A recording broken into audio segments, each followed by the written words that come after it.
প্রথমে আমাদের গাছ সংগ্রহ করতে হবে। গাছটি হবে এরকম। এরপর আমাদের আটিটি ঘষে নিতে হবে।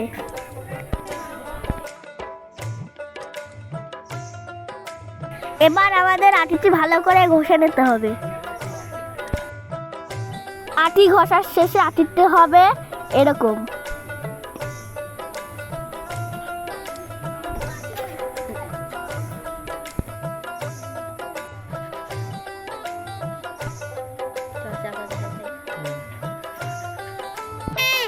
এরপর আমাদের তৈরি হয়ে যাবে আম আটির ভেপু।